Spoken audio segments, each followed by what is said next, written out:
Hi,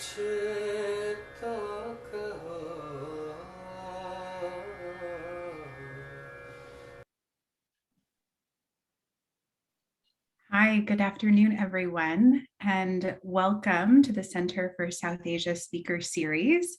Today's talk is also co-sponsored by the Institute for South Asia at UC Berkeley, so thank you to them for their support.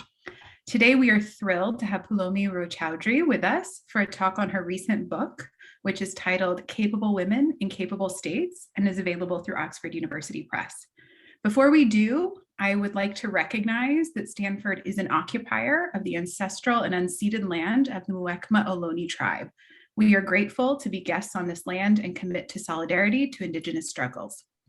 It is my pleasure now to introduce our speaker for the day, Poulami Roychowdhury.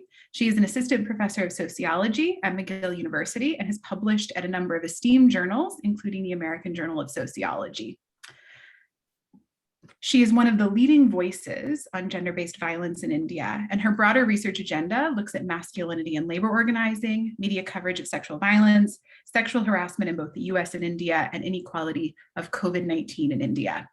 Today, Poulami will speak for 30 to 35 minutes about her research, and then we will have roughly 20 minutes for Q&A. If you have a question, please type your question into the Q&A feature in Zoom, and we will try to get to as many as we can, but we may not have time to get to every question. I'd also like to mention that the talk will potentially discuss some issues around gender-based violence. I'm going to turn the floor over now to Poulami for her talk entitled Capability and Incorporation, Pathways to Redress in the Aftermath of Violence. Thank you so much for that lovely introduction, and thank you for having me. It's a real pleasure to be here. I wish I could be there in person because I'm guessing the weather in Stanford is better than the weather in Montreal, but here we are. So I'm happy to be here via Zoom. Now, I mentioned that, if someone can't hear me or understand me, do flag me down and I can repeat what I said. But if you have substantive questions, I'd love to hear them at the end. Now, can everybody see the screen? Yes? It's not shared yet. Okay. Let me go back. I had thought I had shared it. Sorry, just a second.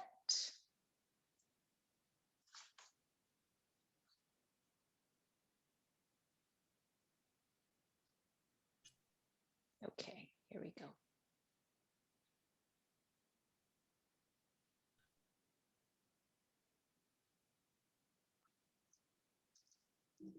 Okay, Perfect. Is that good? Yes. Can everybody see? Okay, perfect. So, let me just back up a little bit and tell all of you about what inspired the project. And it's really me sort of thinking through two different forces that we've seen in play in India over the past few decades. One is, on the one hand, there's been massive mobilization, both on the women's movement and all sorts of other organizations against gender-based violence. And we see this, in an epic form around cases like the Delhi gang rape or the more recent Hyderabad case. But it's also been more routinized in terms of the presence and reach of organizations into villages, the level with which casework is a part of NGOs. So I was thinking through that on the one hand, and on the other hand, we have an equally visible and well-documented record of the intransigence of the Indian criminal justice system. We know the number of difficulties that women face when they go to the police, when they go into courts to try to claim rights. And so while thinking through these two processes, I wondered, there seems to be potentially some conflict between these forces. And I thought, well, what do women actually do when they navigate this landscape? And what happens to them when they try to? And more broadly, how can the Indian case tell us more about how democratic politics and law work in other parts of the world? How can we take what we understand from India and figure out what's going on more broadly? So I won't be able to cover everything in the book, but I would like to focus on two key concepts that I develop in the book for today's talk. So This is the outline for the talk. But first, there are three main questions that I'm going to be thinking through. One, and I'm going to focus on domestic violence. How do women claim rights? Like, literally, how do they go about doing this? Second, how do law enforcement personnel, police, court officials, protection officers, how do they respond to women's claims? And finally, what do women achieve when they try to approach the law for assistance? So those are the three questions. Now, when we think about how existing literature answers these questions, there's a dominant narrative that has two parts. And I would say that the answer to these questions is pretty consistent, both when you look at work in places like the US or Canada, and when you look at work coming out of India. And these are the to be very parse about it, but these are the two ways of thinking through these questions. So one is this notion that, look, what happens when a woman who has experienced some kind of gender-based violence approaches the state is that state officials, i.e. law enforcement personnel, they pick and choose who they want to give rights to. And the way they select who gets assistance is largely through classed, raced, etc., criteria for what kind of a woman is a good victim. We all know how this works, right? So when you read through even news coverage of court proceedings around rape or domestic violence, you'll often notice that the woman is being asked questions like, oh, what did you wear? What were you wearing? Or what's your sexual history? You know that she's being asked these questions exactly because she's being assessed, right? That the victim is being assessed if she's a good victim or not. So we know how this works. And it seems to make sense that this is how things go down. But there were two reasons why I wondered if this is actually what happens in India. And this is why I started wondering. Because just like we know that the dynamics of criminal justice in large parts of the world is biased against women, against working class people, against minorities, we also know something interesting about the context within India, the political and institutional context. And the political context is, largely summarized by what Partha Chatterjee talks about as political society, i.e., this is a place where organized groups provide individuals with collective resources that they use to challenge the state. Second, we also know from literature from a wide array of people, everyone from Peter Evans to your own Thomas Blum Hansen, that this is a state that has limited capacities and limited sovereignty. And those limits negatively impact law enforcement personnel's abilities to impose social control. So when we think about these two other features of this context, it makes me wonder, is this actually a place where law enforcement personnel are selecting? Or is it a place where they want to actually control what happens, right? Or is something else going on? So let me, with that in mind, let me back up a little bit and tell you about what you need to know about the domestic violence context. So first, according to survey results, about 31% of women say they have experienced some kind of intimate abuse in their lifetime. These numbers are not that different from what you find in places like the US and Canada. They're commensurate. Now, India has a number of laws that govern the domestic space. I'm just going to talk about three here. The first one is actually this section 125 of the CRPC is not actually a law against domestic violence. In many ways, and we can discuss this in Q&A if you're interested, it can be construed as the opposite of a law for domestic violence. But the reason I've included it here is because a lot of survivors use this law to access maintenance, i.e. alimony, when their relationship ends. So it's part of the landscape and what happens. Now, the criminal law, Section 498A, which many of you may have heard of, provides criminal remedies, imprisonment, fines.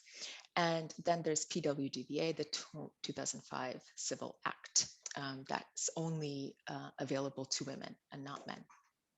Now, what you need to know about these laws, is that the official results are quite poor and they get worse every single year, right? So Section 498A, the criminal law, is every year it has the lowest conviction rate of any crime prosecuted under the Indian Penal Code.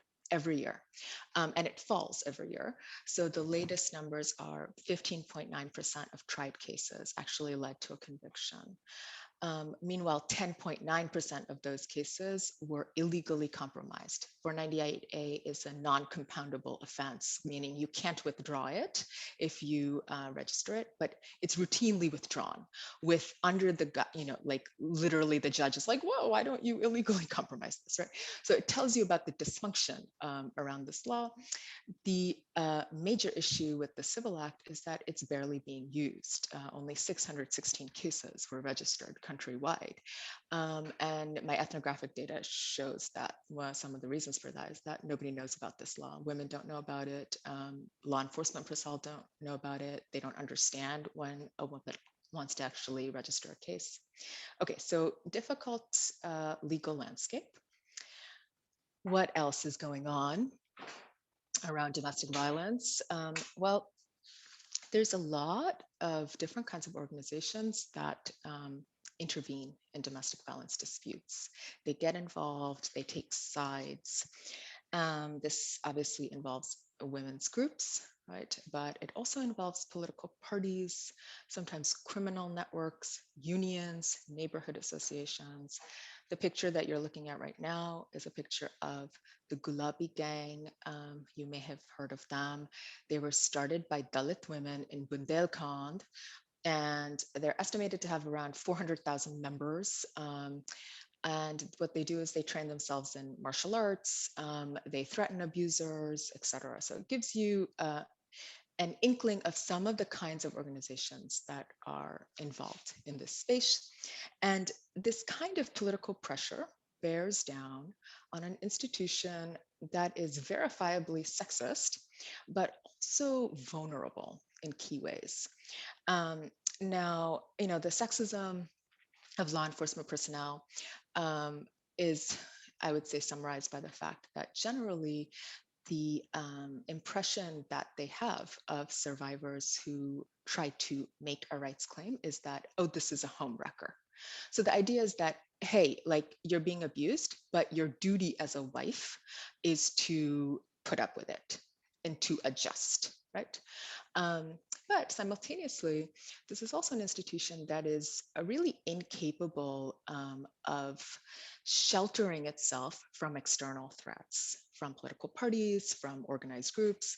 And it's really, really overburdened. So, the latest estimates of the backlog, which you can see in this picture, right, is in 2019, there were over 28.5 million pending cases in India's district courts. This is the backbone of our court system. We have one of the lowest police to civilian ratios in the world, 1 cop to 503 civilians. In large parts of India, this ratio is much worse than 1 to 503, including the places where I was doing ethnography. And we also know that political parties enjoy considerable authority over suspensions, promotions, transfers of judges and police, which makes these people very cautious about pissing off politicians. So those are the 3 key features, right? very hard to actually get rights, but there's all these organizations that you can turn to for help. And you're dealing with law enforcement personnel who don't actually want to help you, but they're also vulnerable in key ways. So what did I do to find out what was going on?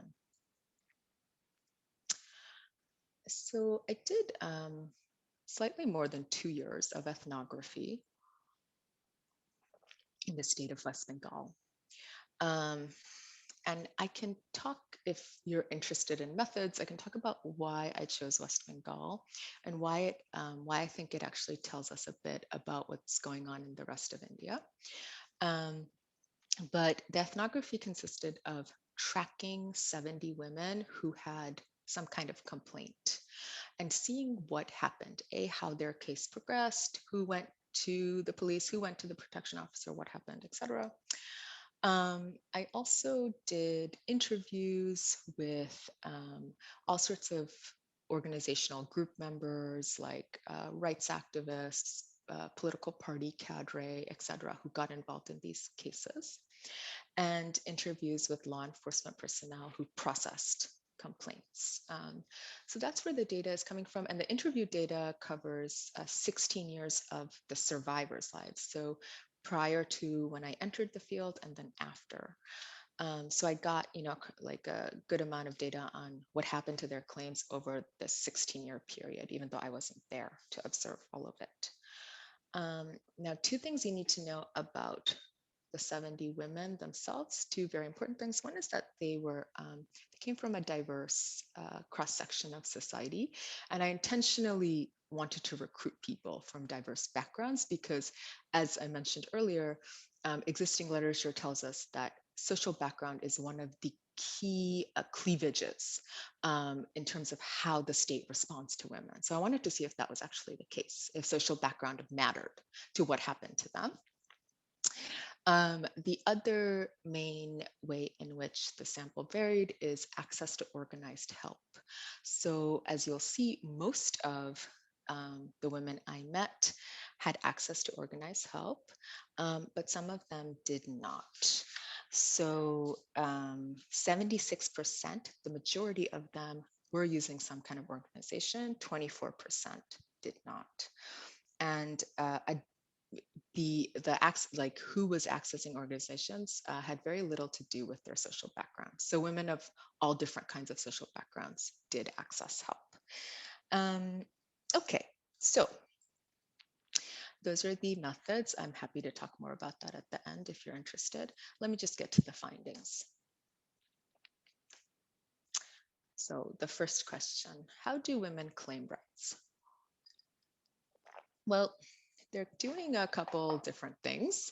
One is they are actually really trying to do what the existing literature tells us that they have to do in order to get places, right? So they are trying to perform a good victim, sort of, like project that I'm a good victim. They go and talk about how they've like cooked for their abusive husband for 10 years and put up with his abuse. And this is not the first time that he hit them. And, they really like have endured all sorts of things, right? They also try to present themselves in ways that underplay marginalized statuses. For example, I know that Muslim women that I was tracking would try to look Hindu, for example, because they thought that would earn them more respect. Now, what happened when they did these things? Not much. What I noticed was that they didn't actually get anywhere. And I'll talk about why in just a second. The other thing that women did, often actually after their victimhood performances failed to generate help, was that they turned to organized helpers, organizations in their area, women's NGOs, political parties, etc., unions. And they used these groups to do two things. One, to deploy collective threats. What did this look like? One, they would mobilize these groups to just sit out in a police station, to make their lives more difficult. They would physically confront officials through tactics like kerao. They would, contact their local political like dada and ask him to like call the protection officer just to like make her feel slightly intimidated, things like that. The other thing they did was use these same organizations to broker compromises. And these compromises looked like something like this, right? So they would show up with their organized helpers and say, hey, like if you register this FIR, that's what you register to start a 498A case, we will help you run the investigation, right? Or they would say, oh, we don't need to like actually register an official case, but can you send like one cop to help us regain her possessions from her house? So this was the kind of tactics that they were using, and that seemed to get them far more traction than just being like meek and docile and trying to look like a good victim. So how did law enforcement personnel respond to these kinds of, claims? Well, first, the reason that the sort of like performance of victimhood didn't get anywhere is because law enforcement personnel did not respond all that favorably to these kinds of attempts. And I really want to say something here, which is I think quite interesting, was that there was a huge disjuncture between the way they talked about women and how they actually behaved. So all the law enforcement personnel I talked to were very clear that they liked certain kinds of women, but they didn't necessarily help those kinds of women. So what they did was that they would suppress any kind of allegation made by a woman, no matter what her social background was or how greatly she was performing hegemonic femininity. They would suppress the claim if she was alone, if she didn't seem to have any kind of organized backers, right? Whereas when women showed up with organized help, no matter how much they disliked her, and sometimes they were quite vocal about their dislike during the process, they would do what I call incorporate them. Now, incorporation did not entail them actually doing their job or offering protection. It involved them providing some kind of limited assistance while encouraging women to actually get involved in the regulatory process. So they would delegate social control to the very victims who were appealing to them for help and to their organized helpers. And they generally did two things. So incorporation either involved, one, reassigning casework. And what did this look like? It looked like, okay, the protection officer's like, okay, you can register this DIR, but you have to collect all the evidence I need because I'm too busy and I don't want to go to your village, which is like 20 kilometers away. Or it looked like promoting what I call a parallel claim, where nothing is officially registered, but the law enforcement personnel offers some kind of unofficial limited help. So, oh, why do you need to actually file a custodial order? Like, that's going to take forever to regain custody of your children. Just go and grab them. Use your organized helpers to go and grab your jewelry and your children. And you know what? We'll send a cop who can like watch from a distance and make sure things don't get out of control. So this is incorporation. That's what they were doing, but they only did it to people who had organized backers. So what did women actually get out of this process? Well, as you can tell, the very dynamics of how women claim rights and also who law enforcement personnel respond favorably to, and the fact that they incorporate organized women means that largely the process is geared towards extra legality and extra legal kinds of gains.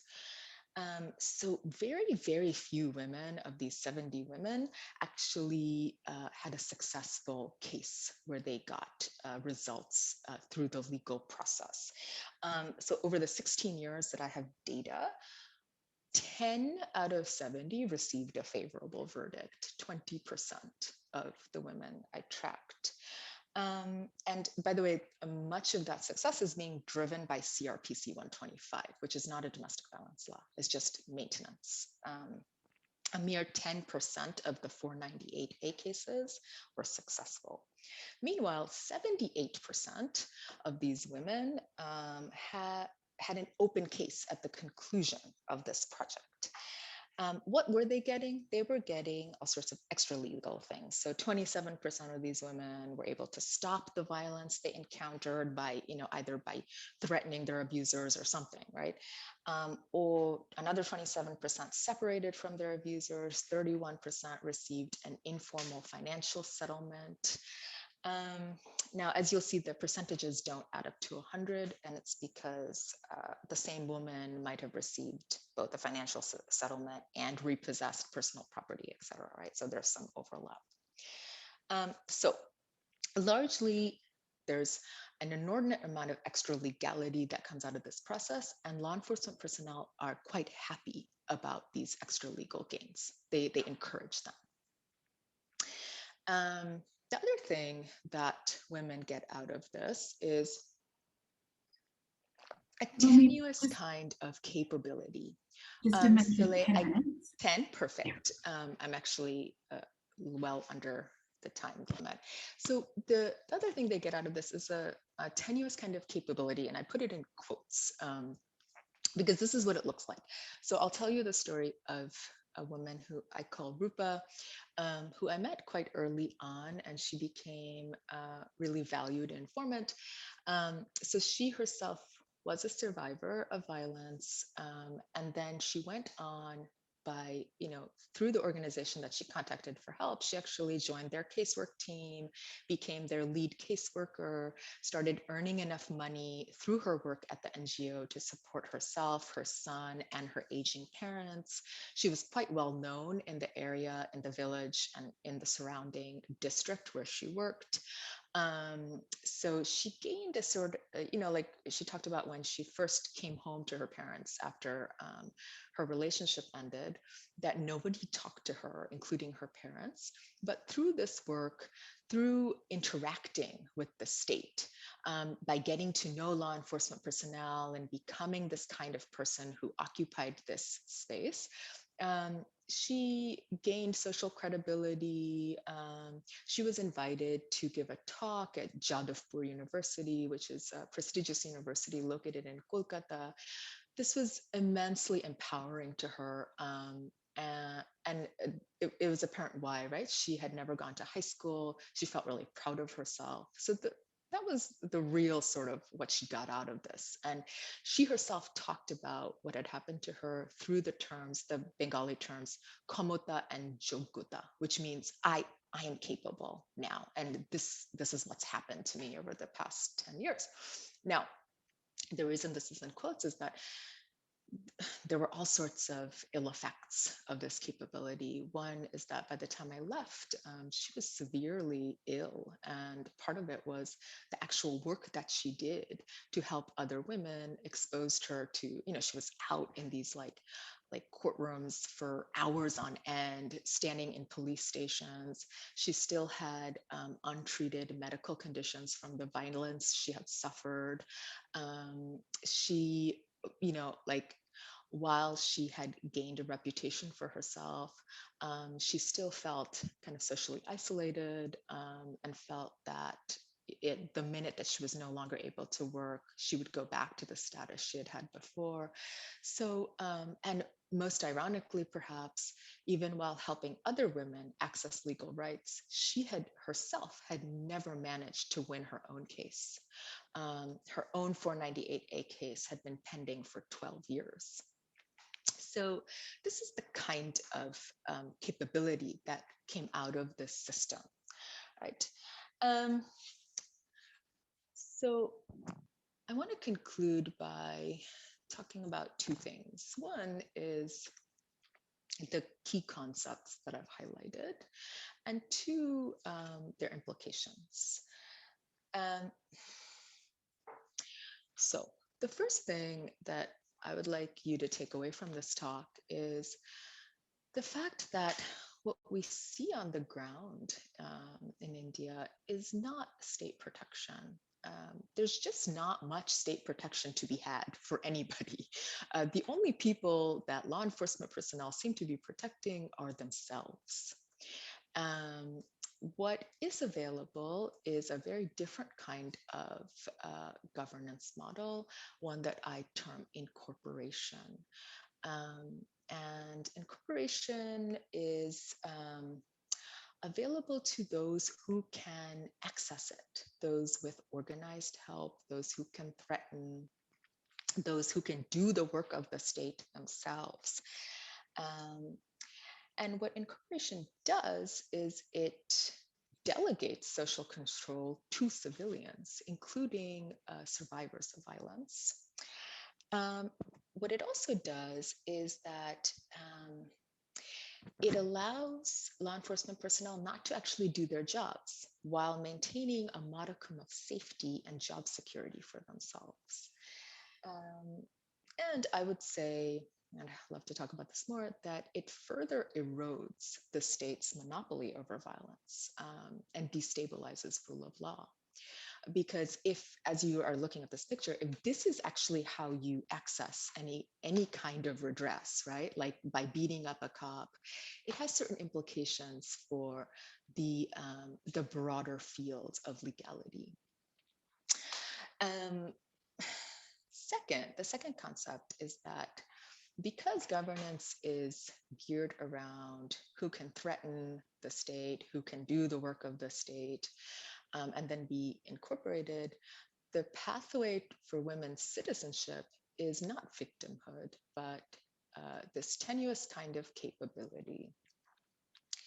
And what capability entails is that, you can't rely on your gendered merits or your social background to access help, because there is not much help to be gained, right? What you're forced to do is mobilize help, to act aggressive. And capability provides women access to extra-legal resources, as I've shown, right? That there were extra-legal gains that came out of this process, a sense of empowerment.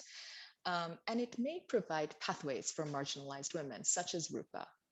She was lower caste, she was not educated, but she gained some kind of social mobility. But it also exposes them to further violence, to financial deprivation, and to massive levels of insecurity, because nothing is guaranteed, right? So it's important to remember that many of the women I tracked did not get anything out of this process.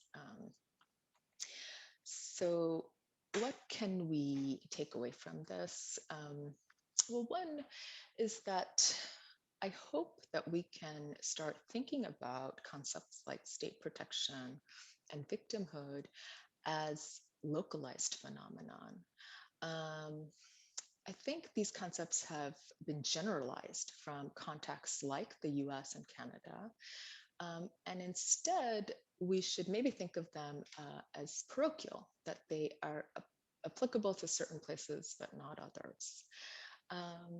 Finally, I would say that what is happening in India might actually tell us a lot more about other parts of the world than what's happening in places like the US. And so, what are the political and institutional foundations of incorporation and capability? Well, I would say one is similarly to what we see in India, we can expect to see incorporation and capability in a place where there is a organized presence and women can rely on organizations to help them with legal claims. There is political pressure for rights, but the institutional conditions are such that the criminal justice system doesn't actually work very well, is overburdened, and is not impervious to threats. So where might we see similar processes playing out? I would expect places like Brazil and South Africa. Where might we not see this? probably not in China because the state is far too powerful. So to confirm if, if these are more generalizable, I think we need to do more research. But I will conclude there. How am I doing? Soledad, am I good? You've got like 2 minutes. Yeah, perfect. So I'm done. So I think we can stop. Perfect. Great. Thank you. Well, thank you so much for that really interesting and thought-provoking talk. We already have a few questions in the Q&A, and I want to encourage others to put your questions in the Q&A as soon as you have them. But I'm going to go ahead and ask a question that I have of you first, which is that I wanted to see if I could take you up on your offer during the talk to talk a little bit more about West Bengal. And in particular, what I'm curious about is I'm thinking about Raka Ray's work that leads us to think that West Bengal is a place that has a particular type of women's movement, one that actually would lead to less mobilization around sort of feminist and gendered interests like gender-based violence.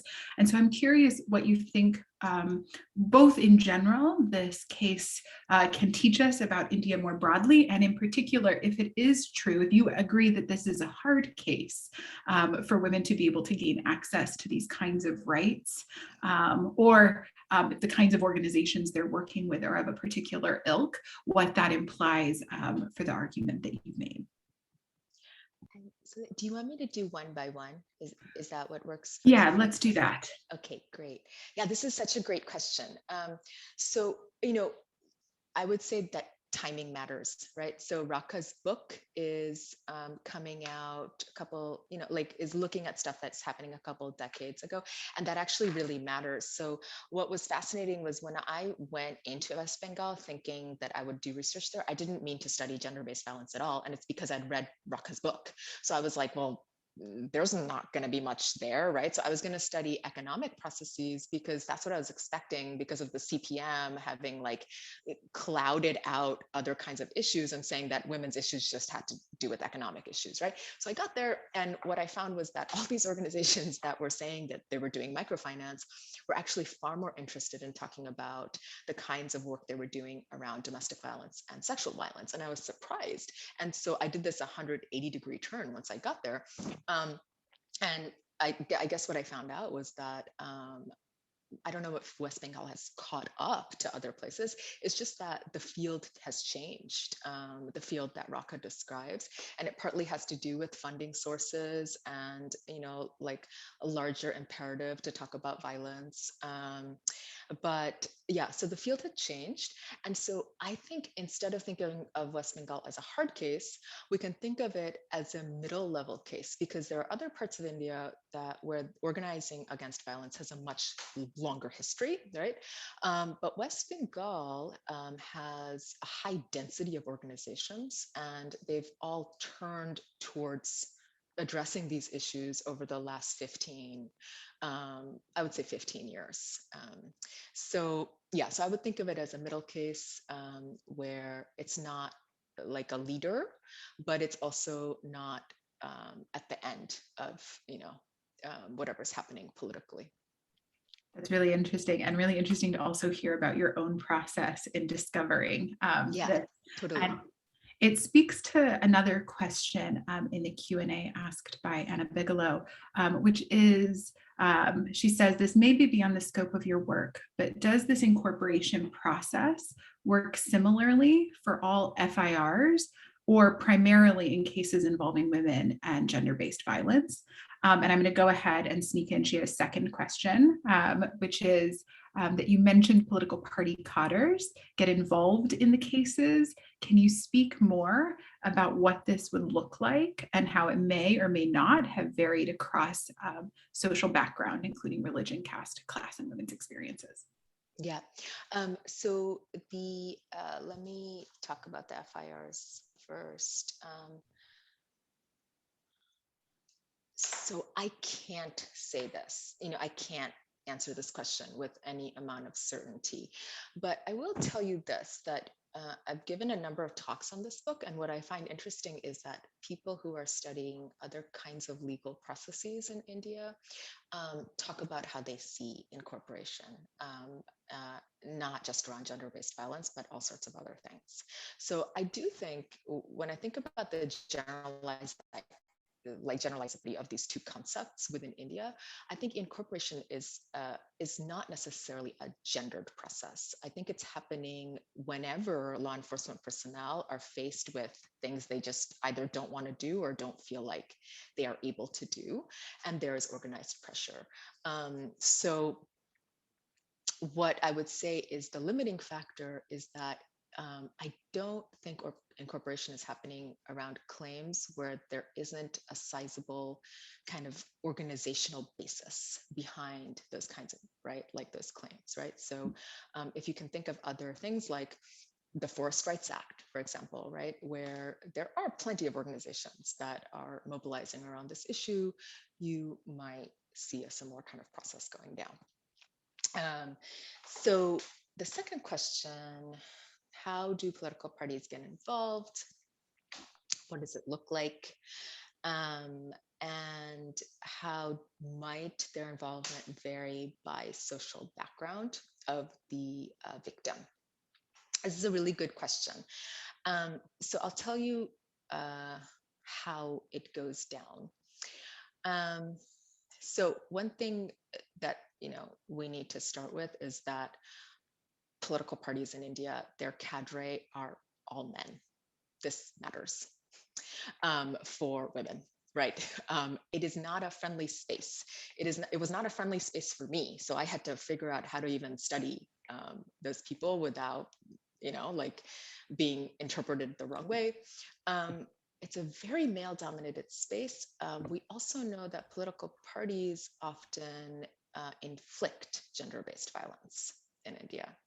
So they're not really like the saviors of women, yet they can and do side with women when it's to their advantage. And they do this under certain circumstances. So if one of their cadre has a sister, for example, who is being abused, they will assist her. If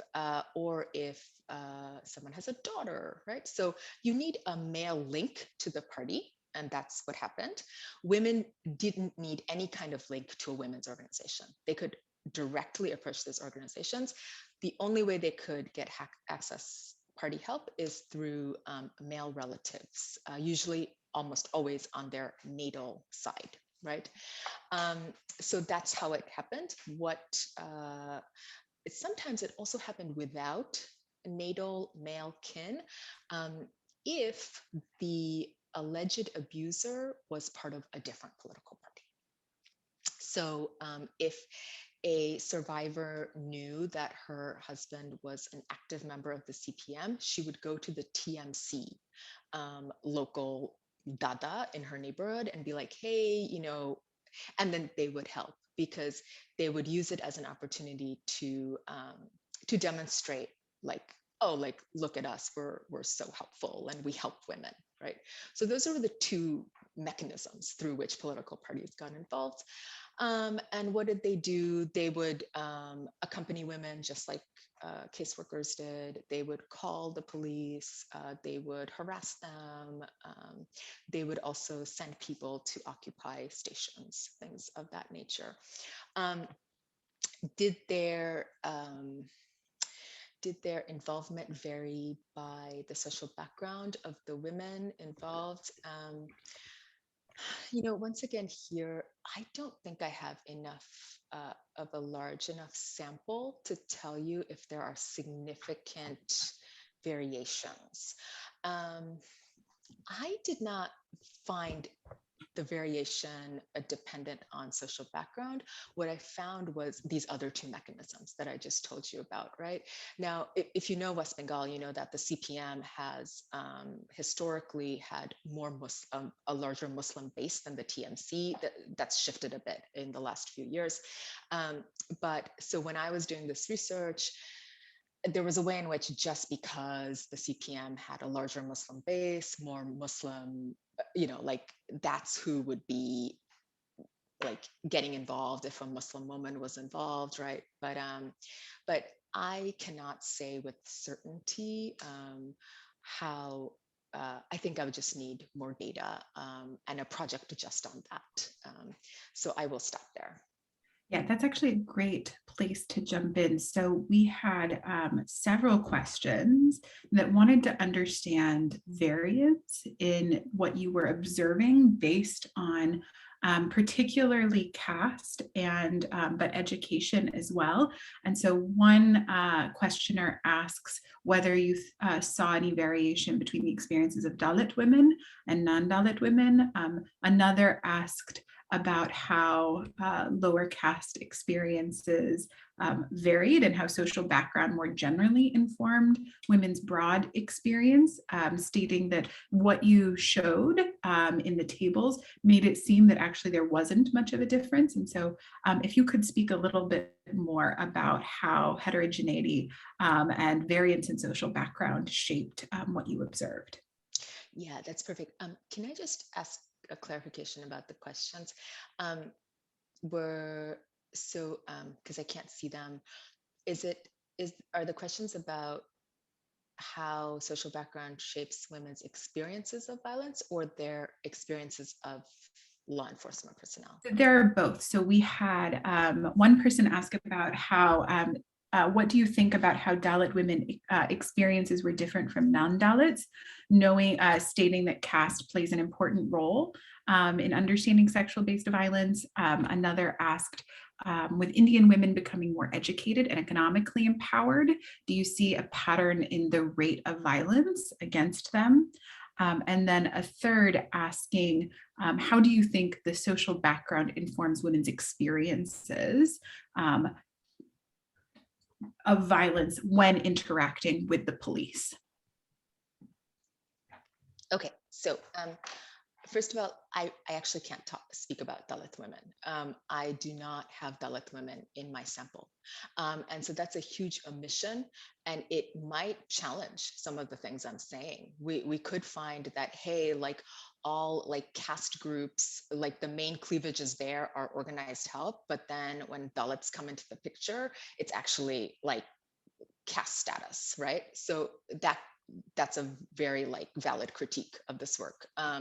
I frankly, like where I was working in West Bengal, Kolkata, and the rural districts around there, I just couldn't recruit Dalit women. So that's a limitation of my study. Second, there seems to be a question about both the experience, how social background maps onto the experience of violence and also the experience of law enforcement personnel. So to get back to my major claim about the experience of law enforcement personnel, I found that it didn't actually, right? Like the main thing that seemed to matter is who was supporting your allegation and if you had organized backers. So high caste women would go, Hindu women would go, and they would just like go away. Meanwhile, lower caste women, women who were not even married, were like living in sin, according to the police and protection officers, would get help. And it's because they would have an organization with like 19,000 members supporting their claim. So in terms of like, I am making this sort of, like potentially quite different claim, which is that social background doesn't really matter all that much when you approach the state. What matters is this other thing. But in terms of how it shapes your experience of violence, the best thing here that I would refer you all to is the National Family Health Survey data, which gives us far more comprehensive understanding than my sample of 70 women. And there we see that there's all sorts of complex relationships between violence and social background. So it's not just, and it's interesting things, right? So it's not just that like, if you are uneducated, you will experience more violence. If you run the regressions, I've done this in a previous paper. It seems that one of the more vulnerable categories, and this is backed up by work that Bina Agarwal has done as well in Kerala, the most vulnerable category is when a woman is more educated than her husband. She's much more likely to be beaten up. So it's not necessarily just how many years she has had, it's the inequality between her and her husband. And the most vulnerable categories are women who, where the inequality runs in her favor, right? So like if she's more educated, if she's earning more money, there seems to be some kind of backlash that leads to violence.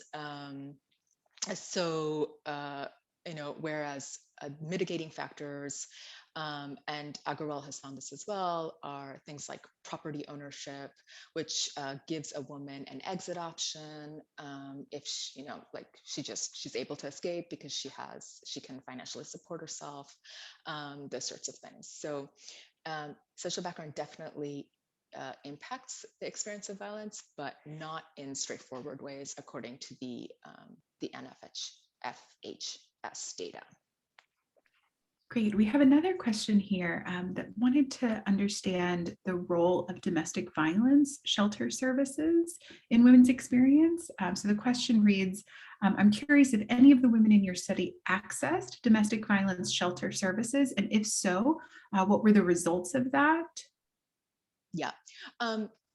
So once again, this is a bit beyond the scope of my study. I wasn't studying the effects of shelters, but one of the organizations that I did a lot of work with is a peasant union that also has shelters for women. And so some of the women I met were at that shelter, but I can't speak to what the outcomes of shelters are in general, because I just wasn't studying that, unfortunately. So I wanted to ask you a question that ties into an answer you gave about the role of political parties, where you mentioned that sort of parties are really only doing this when there's a strategic benefit to themselves. And my takeaway from your story, I was thinking about the answer, what the implications of your research are for why and when law enforcement actually tries to help women. And the answer seemed to be that they don't ever want to, but they only do so when they have to. Does that, I guess I wanted to ask if that seems like an appropriate implication of the work that you've done. And, if not, sort of what your takeaways were about why and when law enforcement might actually work to process claims that women make in these domains. No, I think that's a very accurate summary of my findings. I'm sad to tell you, but hey, at least they feel compelled to occasionally. So there it is. Yeah, they just really don't. I mean, they really don't want to help people with anything. So if you look at sort of all sorts of crimes, it's very challenging to get them to do their work. But this is an arena where they really, really don't want to help. And it's because of their biases against victims. There's a question here asking, can you speak to your experiences doing ethnography and how did you make sense of your own positionality? Yeah, this is a great question. I talk about it at length in this interview I did for the New Books Network. But I'll just summarize here that, I was born in West Bengal, so I'm a native Bangla speaker, but I grew up in the US. And I'm Brahmin, right? My last name, like everybody can tell, I'm Brahmin, I'm Hindu. So all of this created a complex position for me in the field. And what was interesting to me was the ease with which I got access. All of my students are like, oh, how do you get access? And I'm like, I don't know what to tell you because I went and everyone's like, hey, come hang out with me for 5 days. And like, I would never allow an ethnographer to hang out with me for like 5 minutes, right? But like that, so how do you make sense of that? And I think I have to acknowledge that my privilege played a role.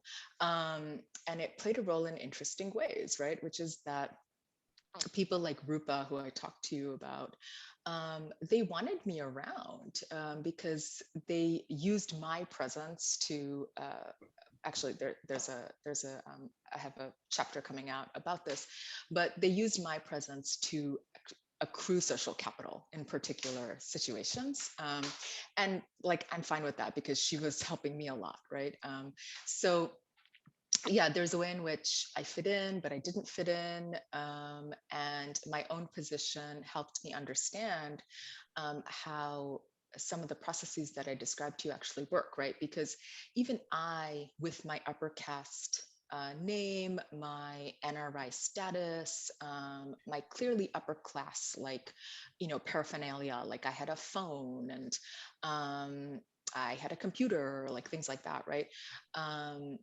I still couldn't rely on those things to make sure that I was safe when I was around law enforcement personnel. And so my own embodied experiences sort of reaffirmed what I found happening around me, which is that I never felt safe approaching them as an individual, right? Like, here I am, like Poulami Roychowdhury, right? Like, what I always did was go through organizations.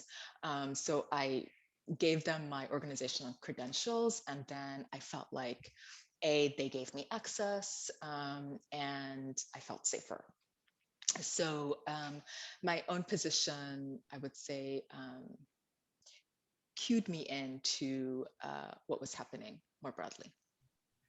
Well, we are just at time. And so I just want to take the last 10 seconds to thank you for a really exceptional presentation, talk, thought-provoking, clearly from the questions, lots more people want to even know about this process. So thank you so much for joining us today. And thank you everyone for attending. We will close the webinar now. And while you won't see everyone else, I'll give you a round of applause from the audience. Thank you so much for having me. This was delightful, and it was lovely to meet you guys.